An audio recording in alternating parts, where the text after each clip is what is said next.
Hi, I'm Martin, and welcome to Upgrade Your Day, the podcast.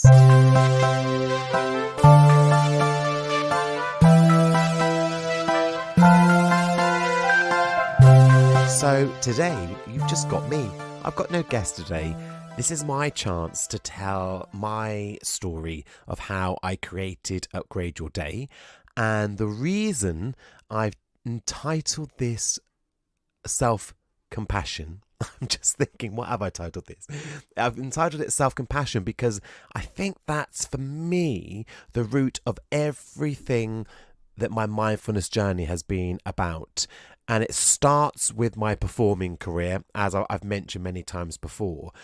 And we did the Edinburgh Fringe in 2019. Now, for those of you that know about the Fringe, it is 3,000 shows, over 300 theatres, thousands and thousands of people go to the Edinburgh Fringe for the whole month of August. It is, I think it's the biggest arts festival in the world. It's amazing. And it's one of those places where you get reviewed from everywhere, not just newspapers and magazines, but online, on social media, the works. And as Mr. Martin in the Basil Brush Show, I think I'm on my 6th, 7th year with Basil Brush. So we usually do the kids' shows, holiday parks, theatres, tours, everything.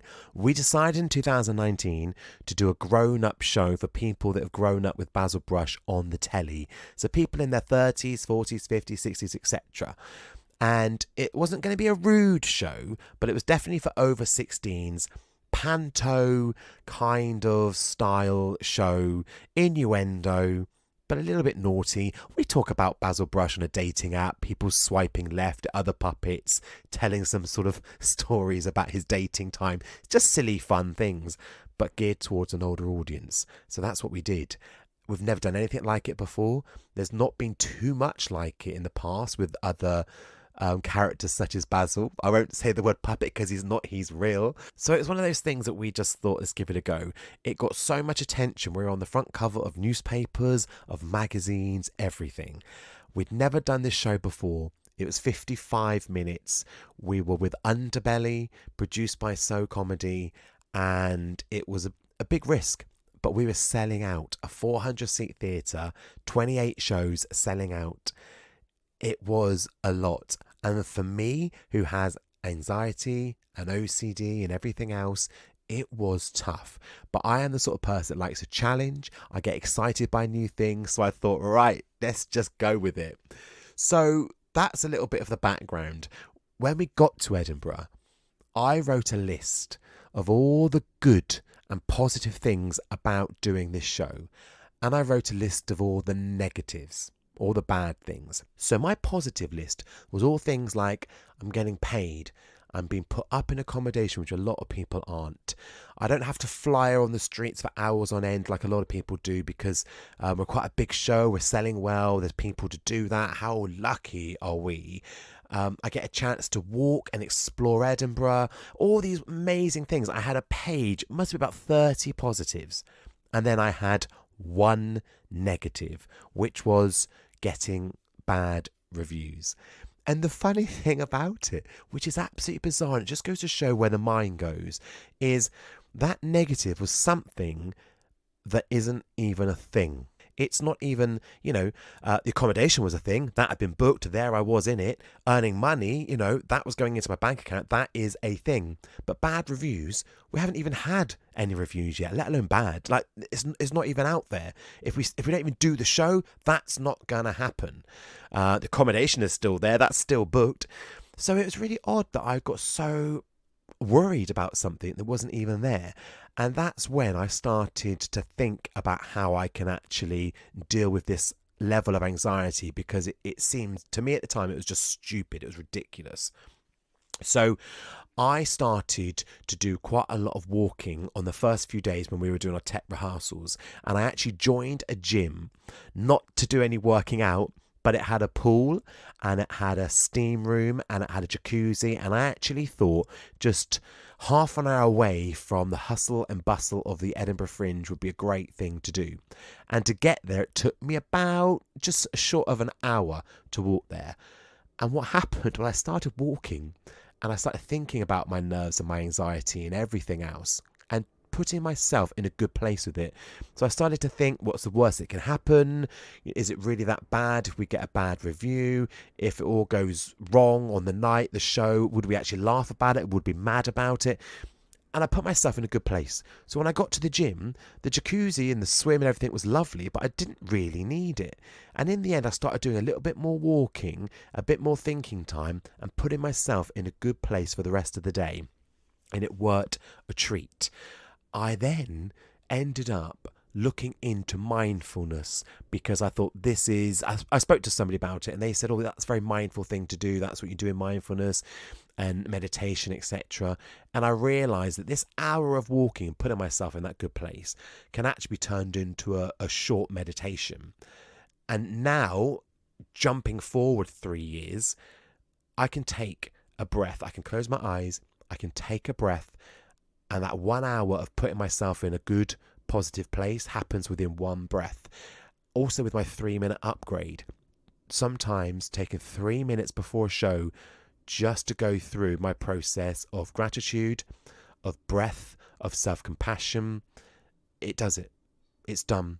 Now, it's great to walk, and it's great to walk for an hour. It's full of positives, but to be able to turn it into that is something that has been a revelation for me for mindfulness, and that's what's really helped. And the funny thing is, our reviews as we went along, we got 5-star reviews, we got 4-star, we got 3, we got 2, and we got 1. We had a plethora, we had a mixture of reviews. And actually, even some of the lesser, the less kind reviews, it was fine. You know, it's an opinion and that's it. We had such a great time. And I honestly believe that if it wasn't for me discovering mindfulness at the Edinburgh Fringe in 2019, I wouldn't have had a good time. I would have just wanted to get on with it, earn my money and get home. And I remember when I performed as Kevin Cruz, my other alter ego, my other character, doing holiday parks back in 2012, 2013, I would leave the house at lunchtime on a Friday and I'd get to a caravan and I'd be full of anxiety. The thoughts that would go through my mind on my journey was absolutely somewhere else. Dark thoughts. I remember thinking, crikey, what is wrong with me? Why am I thinking like this? Why am I putting myself in these sort of really dark places? You're planning my own funeral or crying. Sometimes I'd be bawling my eyes out, thinking really horrible thoughts, and I couldn't work it out. And I'd get to the caravan and I'd sit there and I'd be thinking, how can I get out of not doing the show tonight? How can I not do it? Should I just go home, not even tell anyone? Should I say my car's broken down, turn around and go home? What can I do? And I'd do the show and it would go well, it'd be fine.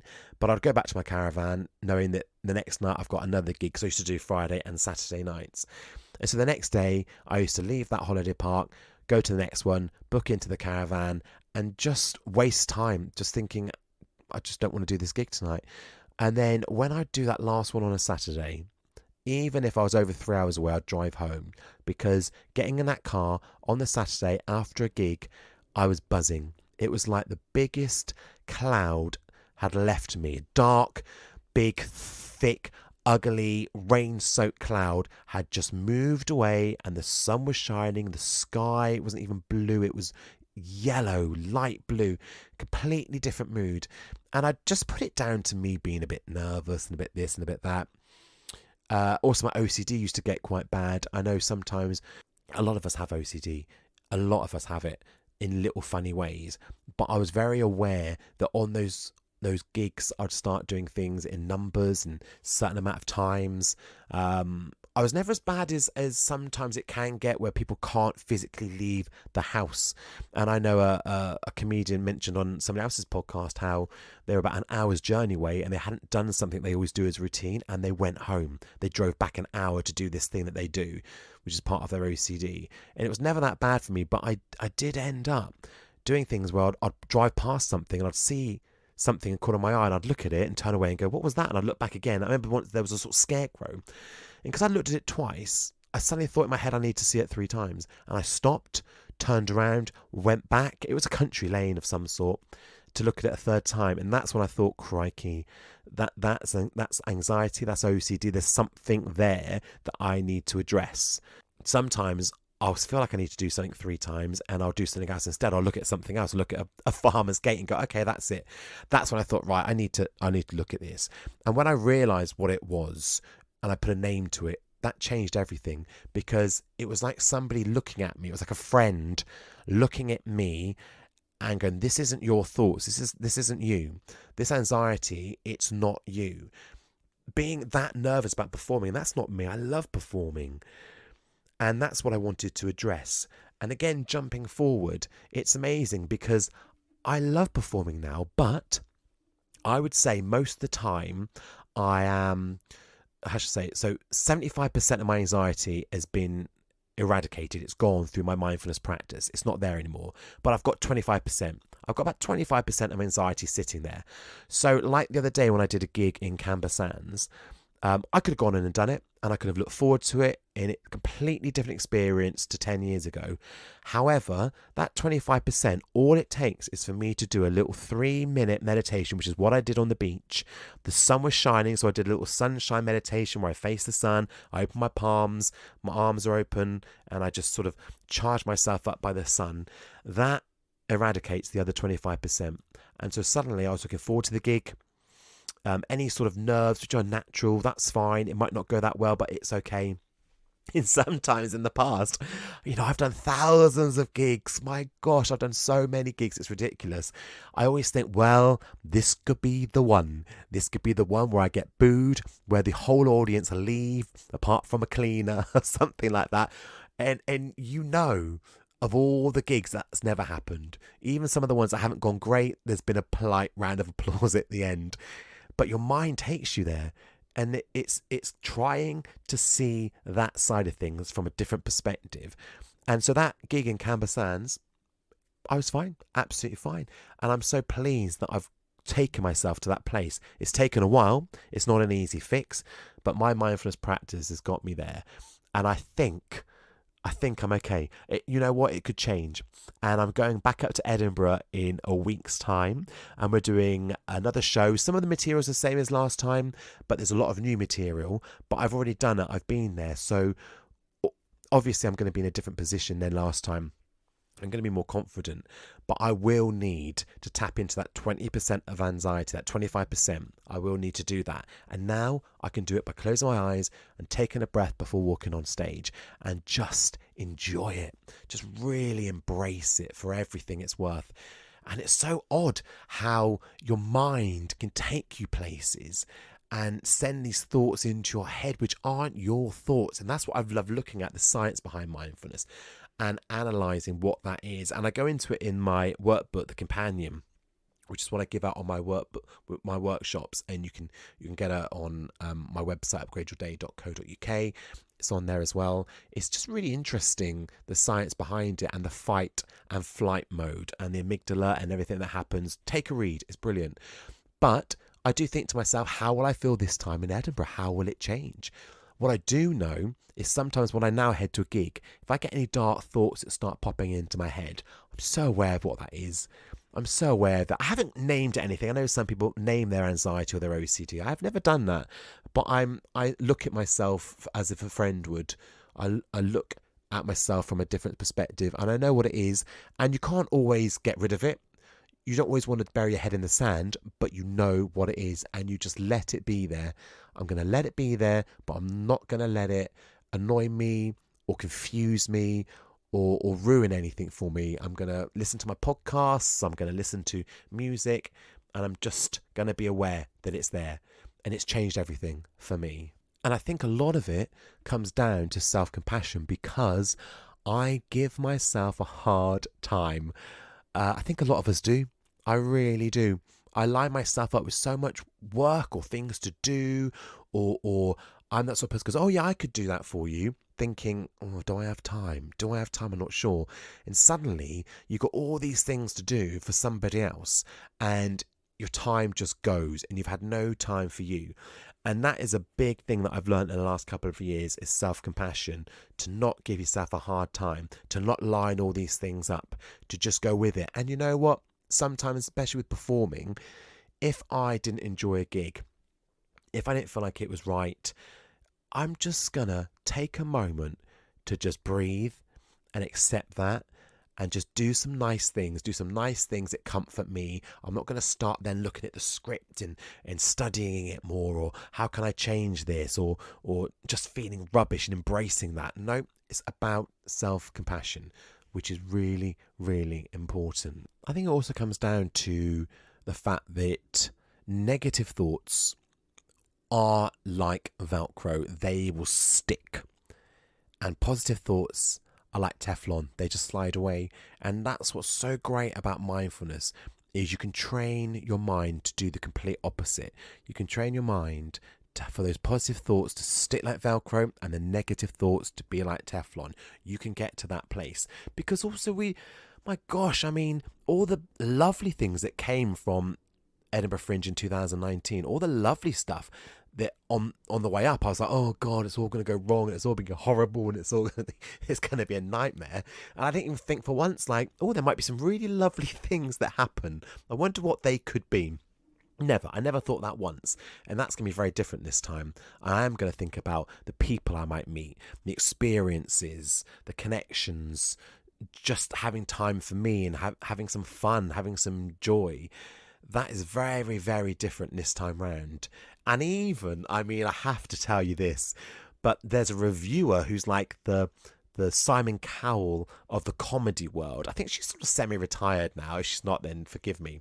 But she's called Kate Copstick, and she is notorious on the circuit. And when I went up to do the Edinburgh Fringe in 2011 as my Kevin Cruz show, my producers at the time said, oh, we've got Kate in today.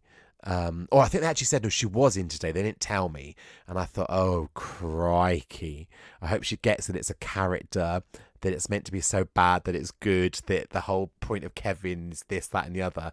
And I got a 1-star review.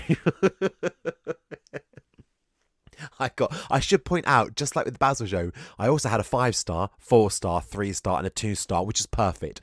I think everybody, I don't care what your show is, whether you're comedy, you're a musical, you're an opera, you're a play, whatever it is, I think if you can get every star, that says everything about everything. It should be that. It should be. It should have that journey, and that's what it should be about. If you're just full of 5 stars, then come on, there's got to be somebody that doesn't like your musical. There's got to be. It's a mixture, isn't it? And I think we have to embrace that. And so my show, when I got that 1 star from her, it was hilarious, and she'd reviewed it like like it should have been reviewed, about it being naff and end of pier, all the things that it's meant to be. So I did find it quite funny. And I know there was also another comedian that had a 1 star once, and they just put Kate Copstick, a star. Which is what I was going to use on my posters. But, it was fine. But it did annoy me for a while.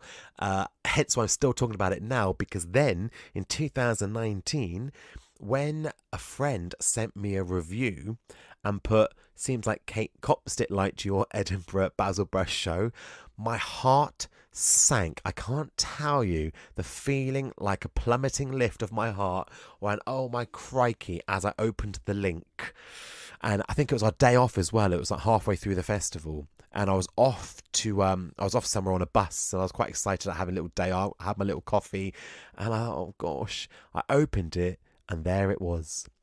4 stars out of 5. I literally couldn't believe it.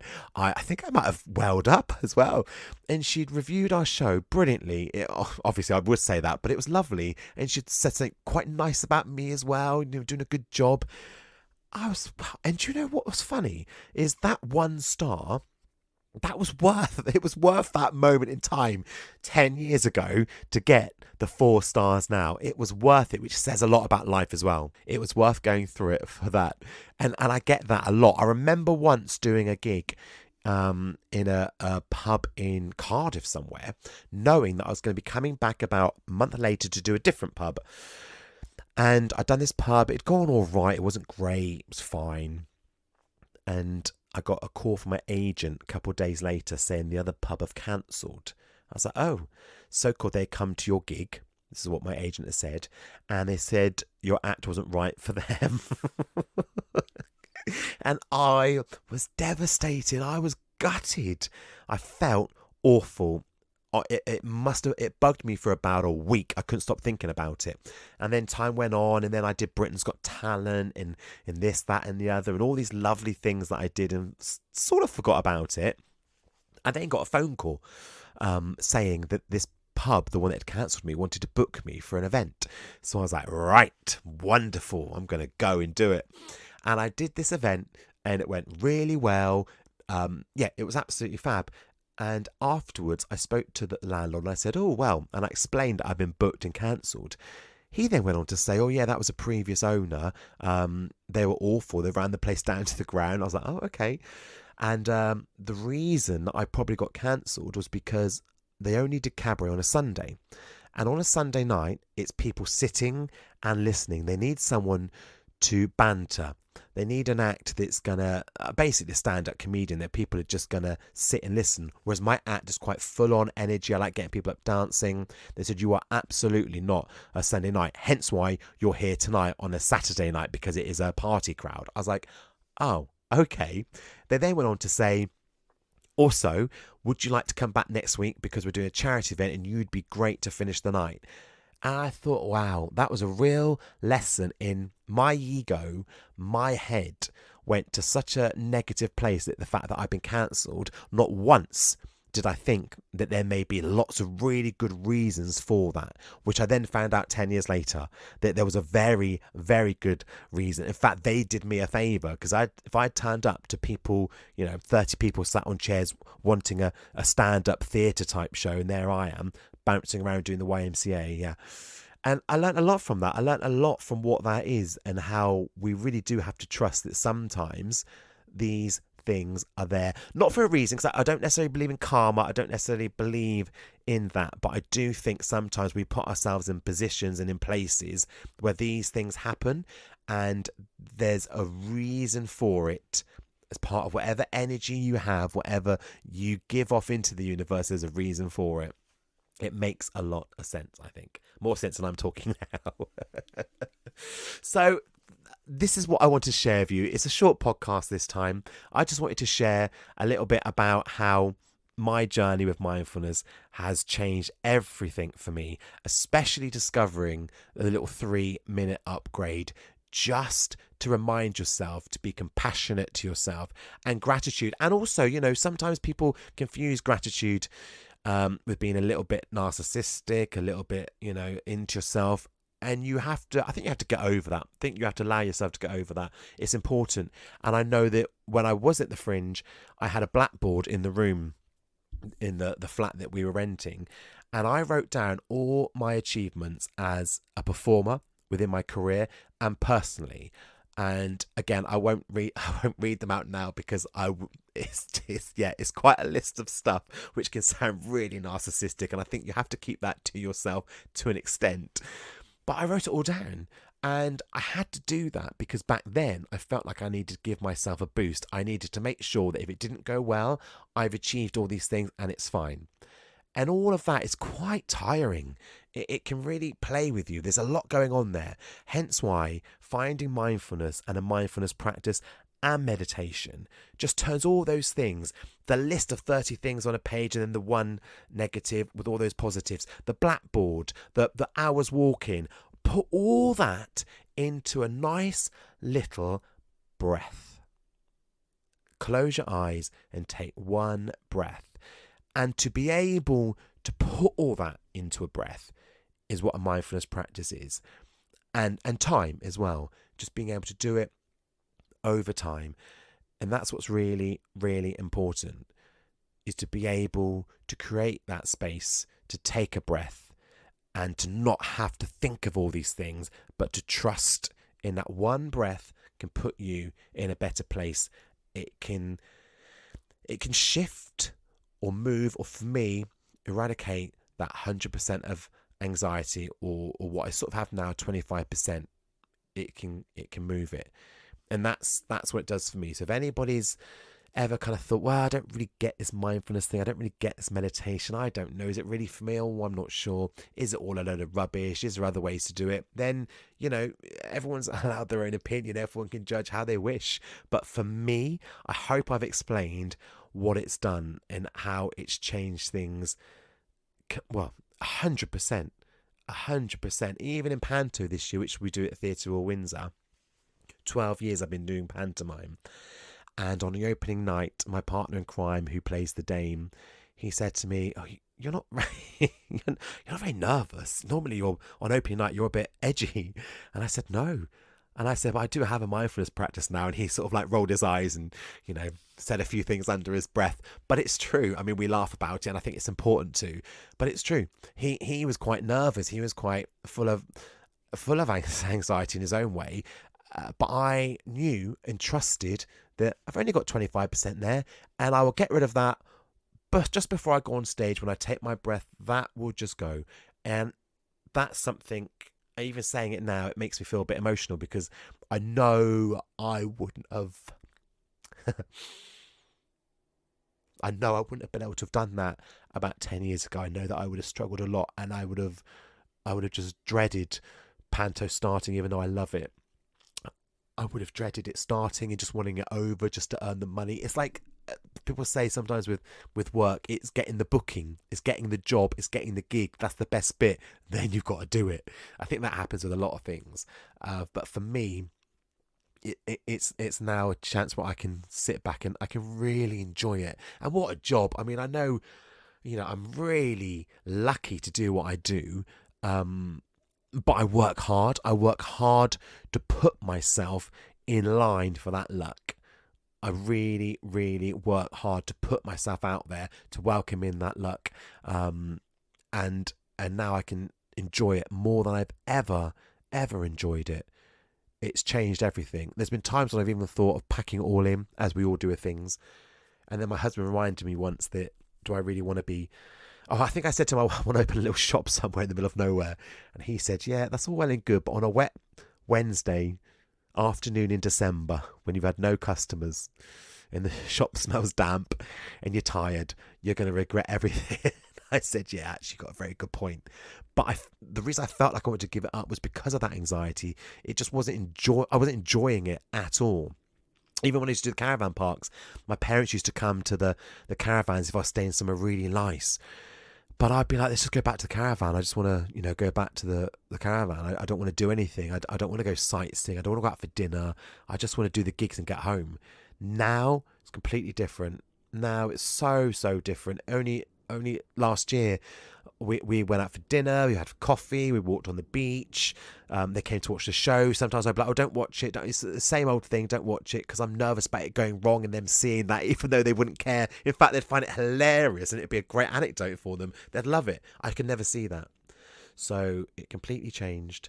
So that's what I wanted to share with you. And even though I know this has all been about me, I hope somewhere along the line there might be something you can take from this. And I hope whatever you do in life, or your career, your job, people around you, hobbies, interests, whatever it is, if there is something that you can learn from this podcast today, that would be amazing. If there's something you can take from it, that would be amazing. And if not, brilliant, great. Just know that I now enjoy my work 1,000,000 times more than I did 10 years ago. Well, 4 years ago. I just love it. And I'm going to the Edinburgh Fringe in a week's time, and I'm going to do a podcast about it in a few weeks, and I'm going to let you know how different it is going back with a mindfulness practice, which I didn't have in 2019. Let's see what happens. But thank you for listening to my little chit chat. If anybody wants to send me an email, or anybody feels they want any help, if there's anything I can do, and as you know, I come from it from layman's terms, I'm very as is, then send me an email, Martin, Martin, at upgradeyourday.co.uk. And if you want to leave a little review or a little star about my podcast, I would really appreciate it, because it helps with everything. I just love sharing. And also, I must say, for those of you that have mentioned so far, thank you so much. I'm glad you're enjoying them. I'm glad it gives your day a little uplift. It's a little upgrade. It means the world to me. It really does. And I love sharing this, even though it's quite personal. I love sharing it if I feel that it can help other people like it has me. I just want to sing about it. So thank you for listening, and have a great day, and I will update you on what happens next. Have a great day, everyone.